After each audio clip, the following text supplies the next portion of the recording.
Մեծագո պարոն վարչապետ, հարգելի գործընկերներ, այս փաթեթով ներկայացնում ենք հարկային վարչության ամենաառանցքային բարեփոխումներից մեկը, որը վերաբերում է հաղորդումների եւ քրեական գործերի պրակտիկայի էական բարելավմանը,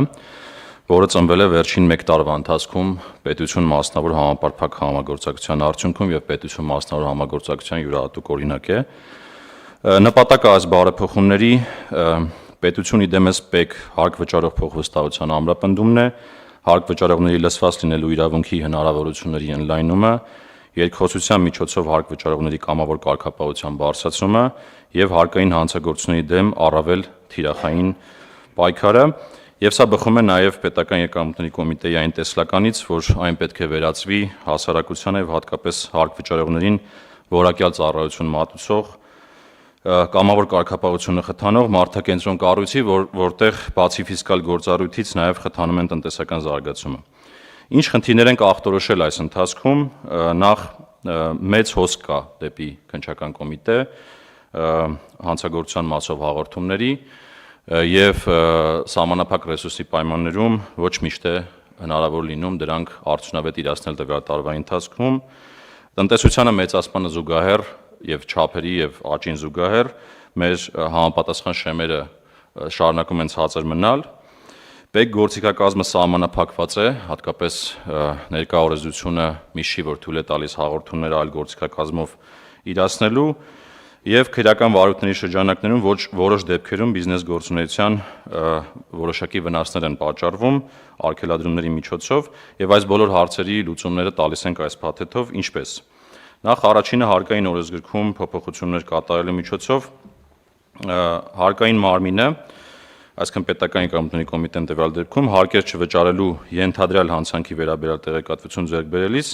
ոչ թե պետք է միանգամից ձեռնամուխ լինի հանցանքի վերաբերյալ հաղորդում ներկայացնելուն, այլ ներքին վերլուծական գործիքներով մշակի տեղեկատվությունը եւ հարկ վճարողին ծանոթացելով փորձի հիմնավոր բացատրություններ ստանալ կատարվածի մասին։ Հիմնավոր բացատրությունների բացակայության դեպքում հարկային մարմինը հնարավորություն կունենա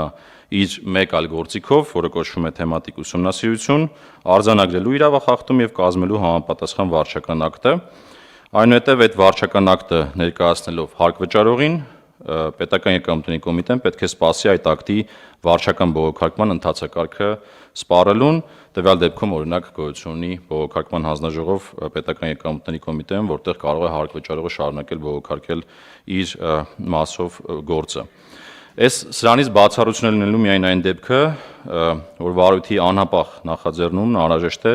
ապացույցերի պահպանման, թվային տվյալների հայտնաբերման կամ անհետաձգելի ապացուցողական գործողությունների իրականացման նպատակով եւ արկա է ողջամիտ կասկած, որ հաղորդումը կարող է հանգեցնել ապացույցների կորստի, ոչնչացման կամ թաքցման։ Այս իրավիճակն էլ պետք է հավաստվի բացառապես պետական եկամուտների կոմիտեի ղեկավարի կողմից լիազորված պաշտոնատար անձի կողմից, որը ենթադրում է, որ ՊԵԿ-ը պետք է համապատասխան ինստիտուցիոնալ մեխանիզմներ մշակի նաեւ ներսում։ Եվ այս սրանով անհրաժեշտություն առաջանում երկու փոփոխություն անել, թեմատիկ ուսումնասիրության կարգավորումներից հանում ենք հաստատապես հայտնի գործակ լինելու փաստը, ինչպես նաեւ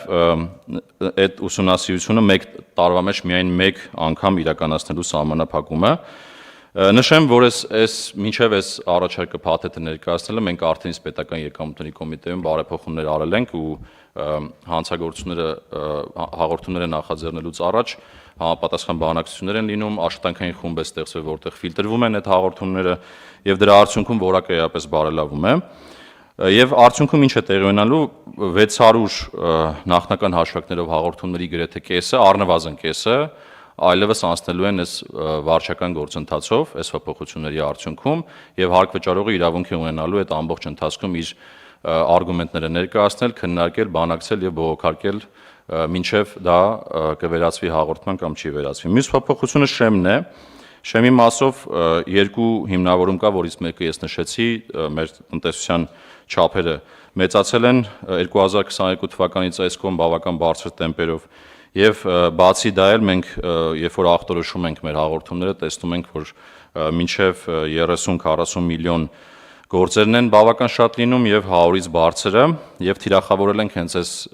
ներքևի շեմը, որպեսզի հնարավորություն տանք որպեսզի հնարավորություն տանք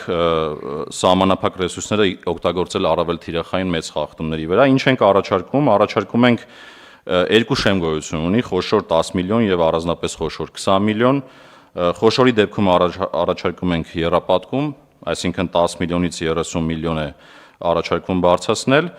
իսկ իրար հաջորդող երկու հարկային տարիների ընթացքում 45 միլիոն, իսկ առանձնապես խոշորի դեպքում ուրեմն 1 տարվա համար 50 միլիոն, իրար հաջորդող 3 հարկային տարիների ընթացքում 75 միլիոն։ Սա արդյունքում ինչ է տեղի ունենալու։ Տեղի ունենալու մոտ առնվազն 600 գործի ապա քրեականացում,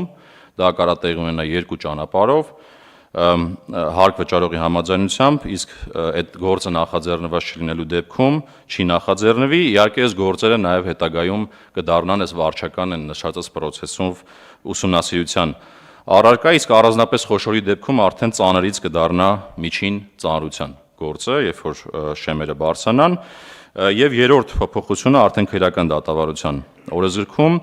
նշեմ, որ ուրեմն քրեական վարույթի ընթացքում գույքի արգելադրման գործիքակազմի կիրառումը խնդիրներ է երբեմն առաջացնում, եւ տնտեսվարող սուբյեկտի գույքի վրա կիրառված արգելանքը խոչընդոտում կամ խաթարում է վերջինիս գործունեությունը, որի հետևանքով տնտեսվարող սուբյեկտի համար առաջանում են էական գույքային ծախսեր։ Այս նպատակով էլ անհրաժեշտություն է առաջանում նոր մեխանիզմներ ներդրել, մասնավորապես առաջարկվում է վարույթի ընթացքում հսկող դատախազի հաստատմամբ, քննիչի կամ դատարանի որոշմամբ արգելադրված գույքն արգելանքից հանելու հնարավորություն, եթե գույքի սեփականատերը կամ տիրապետողը ներկայացնում է այդ գույքին համարժեք բանկային երաշխիք։ Բացի դա, մեր քննարկումների ընթացքում նաև մենք անդրադարձել ենք արժեթղթեր գրավադրելու հնարավորությունը եւ ուսումնասիրելով օրենսգրքերը հանգել ենք մի եզրակացության, որ արժեթուղթ, պարտատոմս, բաժնետոմս, այսինքն հարկ վճարողը նաև կարող է պարտատոմսեր, արժեթղթեր գրավադրել, որը հնարավորություն կտա իր եկամուտը չկորցնի, միաժամանակ այդ քրեական process-ները կազմակերպվեն։ Եվ վերջում ամփոփելով ուզում շնորհակալություն հայտնել մեծարգո վարչապետ պարոն Խաչատրյանին այս process-ը առաջնորդելու, մեր գործընկերներին պետական կառույցների, մասնավորապես Արդարադատության նախարարություն, Ֆինանսների նախարարություն, Քննչական կոմիտե, Դատախազություն եւ իհարկե ազգային ժողովի ՔՊ խմբակցություն իդեմս պարոն Թունյանի, ինչպես նաեւ մեր ասոցիացիաներին ու ՀԿ-ներին իրենց ակտիվ մասնակցության համար այս գործընթացին։